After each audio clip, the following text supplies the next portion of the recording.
I think the people who hate Donald Trump and are going after him so vociferously, so aggressively, trying to exorciate him in the public eye, what's going on is you're actually stealing his spine. He's a fighter. You're making it more likely that he's not going to leave politics. The best way to get Donald Trump to leave the presidency is just to ignore him. Get him bored in the presidential office. Don't pay attention to every tweet he sends. Don't cover his administration like it's a reality show.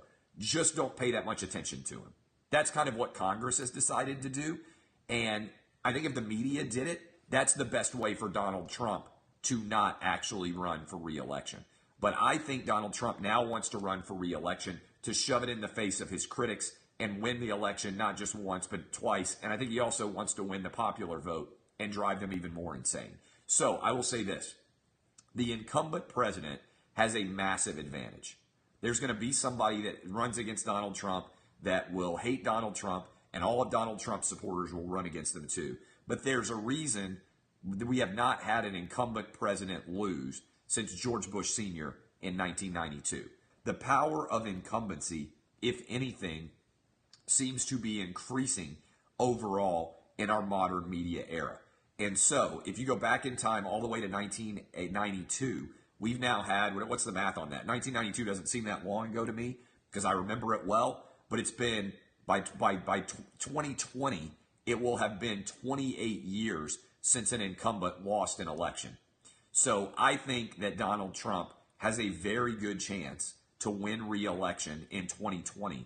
And I think the reason why Donald Trump will win re-election in 2020 is because the people who hate Donald Trump, they still don't realize it, they're his best allies.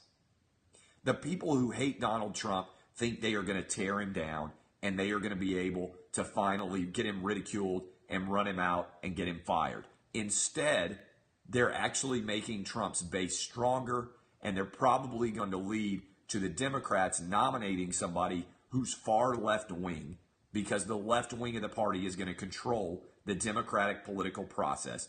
They're going to run far left wing, crazy identity politics, and the average person out there is going to say, I don't like Donald Trump, but the stock market's doing pretty well. These tax cuts have been decent. This is assuming things continue for the next couple of years like they have for the first year and a half, and Trump's going to have a really good chance to get reelected.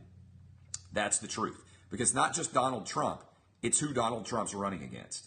And Hillary Clinton was an awful candidate. I think the Democrats are likely to pick another awful candidate instead of a moderate. Instead of a moderate, they're going to pick an awful left-wing candidate, and it's going to make Donald Trump and his base turn out. It's going to make independent people, the same 8 million people who flipped their vote from Barack Obama in 2012 to Donald Trump in 2016, it's going to make it happen again.